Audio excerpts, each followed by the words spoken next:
Welcome to our channel. నేను మీ వెంకట్. మనతో పాటు కాంగ్రెస్ అధికార ప్రతినిధి సంధ్యా రెడ్డి గారు ఉన్నారు. మేడం నమస్తే. కేటీఆర్ వర్సెస్ కవిత, బీఆర్ఎస్ మూడు ముక్కలకి చీలిపోయింది అనుకోవచ్చా? అంటే డైరెక్ట్గానే కేటీఆర్ గారికి కౌంటర్ ఇస్తుంది కవిత గారు.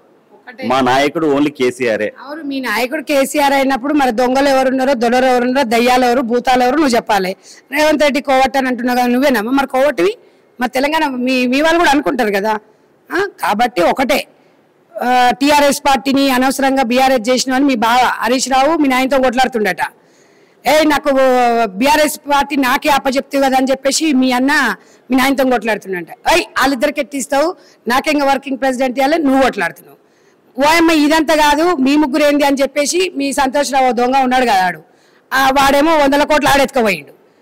ఈ నలుగురు పంచాయతీ తెలంగాణ ప్రజలకు మాకేమన్నా సంబంధం అంటావా, మాకు అవసరం అంటావా? మీ సావు మీరు చావండి. కాంగ్రెస్ పార్టీ నా మునిగిపోయే పడవా, ఇవన్నీ నాన్ సెన్స్ టాకింగ్ ఎందుకు చేస్తున్నావు నువ్వు? నేను ఎవరు రమ్మని నేను ఎవడని పిలిచిండా కాంగ్రెస్ పార్టీలోకి రామ్మ నిన్నని? కాంగ్రెస్ పార్టీలో ఏమాలేరు తల్లి. నీలాంటి ఇట్లా లిక్కర్ దందాలు చేసి అట్లా చేసిన వాళ్ళు కేరాపు అట్లా ఎవరు నీకు ప్లాట్ఫామ్ కూడా ఇవ్వరు ఇక్కడ. నువ్వు ఏదో నువ్వు పెద్ద నువ్వు ఊహించుకుంటున్నావు. ఏందమ్మా నీ కంట్రిబ్యూషన్? కడుపుతో నుండి నువ్వు ఉద్యోగం చేసినావు. ఏడ కడుపుతోనున్న ఒక ఫోటో చూపి నీ ఎంబడి మేము లేవా? నువ్వు కడుపుతోనున్నావా, కాలుతోనున్నావా? ఈ అబద్ధాలను ఏడ నేర్చినావు? నువ్వు ఉద్యమం చేసినావు, నేను కాదంటలేను. నిండు కడుపుతోనున్నావు. ఝాన్సీ లక్ష్మీబాయి, వీరవనిత లాంటి వాళ్ళు ఉన్నారు. తెలంగాణ కోసం కాదు, దేశం కోసం ప్రాణాలు అర్పించిన వాళ్ళు ఉన్నారు.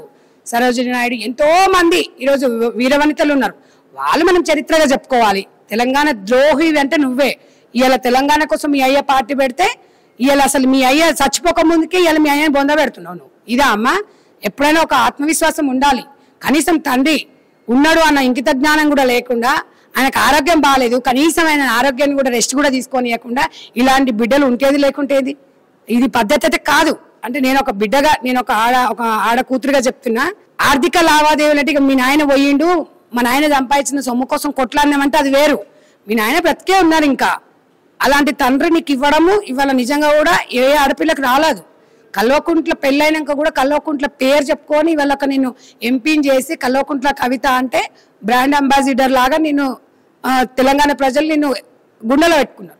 ఇవాళ నువ్వు కేసీఆర్కే నువ్వు చనిపోక ముందుకే తండ్రి పాడగడుతున్నావు అంటే తెలంగాణ ప్రజలు నిన్ను ఎట్లా నమ్ముతారమ్మా?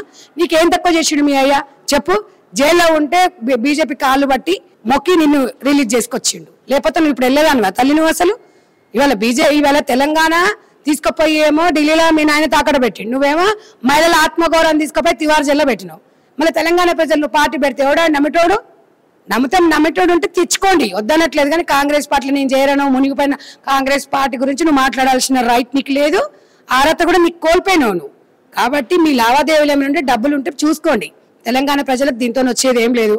మీ అన్నదమ్ముల పంచాయతీ దయ్యాలెవడో భూతాలెవడో ఎమ్మెల్సీకి రాజీనామా చేసి మా అన్న దయ్యము, మా అయ్య భూతము, మా వదిన ఇది, మా కుటుంబం ఇది అని చెప్పుకోండి. పరువు తీస్తున్నావు ఆడపిల్ల. ఇప్పటికే మహిళల ఆత్మగౌరవం తీస్తే అయ్య పరువు తీస్తున్నావు తెలంగాణలో.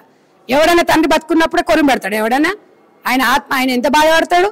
మా షర్మిలమ్మ వాళ్ళ అన్న ఆస్తుల గురించి కొట్లాడిందేమో కానీ ఇట్లా రాష్ట్రాల ప్రజల మధ్యలో గొడవలు పెట్టలేదు.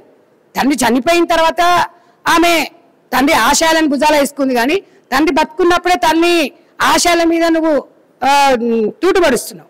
ఆయన గుండె ఎంత బాధపడుతుంది? నువ్వు ఇష్టమైన బిడ్డవు. జాగృతి పెట్టినప్పుడు నేను నీ దగ్గరనే ఉన్నా. జాగృతి నామకరణం చేసినప్పుడు నా బిడ్డ కవిత పేరు ఎందుకు పెట్టిందని మీ నాన్న క్లియర్గా చెప్పిండు తెలంగాణ భవన్లో. ఆ రోజు నేను అనుకున్నా ఇలాంటి తండ్రి నాకుంటే ఎంత బాగుండని. నేను ఒక కొసేపు నా కళ్ళల్లో నీళ్ళు వచ్చినాయి. అలాంటి తండ్రి నేను గుండెల మీద దాన్ని యదవ రాజకీయాల కోసం కుటుంబం పరువు తీసుకున్న దాని ఇటువంటి బిడ్డ ఏ తండ్రి కూడా ఉండొద్దని చెప్పేసి మీ నాయన అనుకుంటున్నాడు, మీ తల్లిదండ్రులు మీ కుటుంబం కూడా అనుకుంటుంది, నీ పిల్లలు కూడా అనుకుంటారు. ఇలాంటి అవినీతి సొమ్ముతోని మమ్మల్ని చదివిపించిందా మా అమ్మ. బీజేపీలో బీఆర్ఎస్ ని విలీనం చేయాలనుకున్నారని చెప్పి కూడా చెప్పడం జరిగింది. మేమే చెప్పినాం కదా. కవిత గారితో చెప్పింది తెలంగాణ ప్రజలకు అర్థమైంది. కాంగ్రెస్ చెప్తే తెలంగాణ ప్రజలకు కొంతమందికి అర్థమైంది, కొంతమందికి సరేలే రాజకీయ వ్యూహం అని వచ్చి ఉండొచ్చు. ఆమెనే చెప్పింది. ఇప్పుడు కూడా చెప్తుంది చిట్చాట్లో బీజేపీలో బీఆర్ఎస్ విలీనం చేస్తున్నారు అందుకనే వద్దన్న నేను అన్నది. ఇంకా సొంతంగా ఆమెనే చెప్పిన తర్వాత ఇంకా మేమేం చెప్తాం మీరు చెప్పండి. అది 100% మొన్న ఎమ్మెల్యే ఎలక్షన్లప్పుడు అర్థమైంది, మొన్న ఎంపీ ఎలక్షన్లప్పుడు క్యాండిడేట్లను ఎట్లాంటి వాళ్ళని పెట్టాలను మీరు కూడా చూడు. ఏదేం లేకుండా కరీంనగర్ అటు కొంచెం ఉత్తర తెలంగాణ బీఆర్ఎస్ ఉంటుందని వాళ్ళ సెంటిమెంట్ నమ్మిన వాళ్ళ కన్నా ఎలక్షన్ పరంగా చూసుకుంటే ఓటింగ్ శాతం ఎంత వచ్చిందో చూడండి. మీ పార్టీలకి కవిత గారు వస్తే మీరు తీసుకుంటారా? మేము కవిత గారిని గాంధీ భవన్ అడుగు కూడా దొక్కనీయం, మాకు అంత అవసరం కూడా లేదు.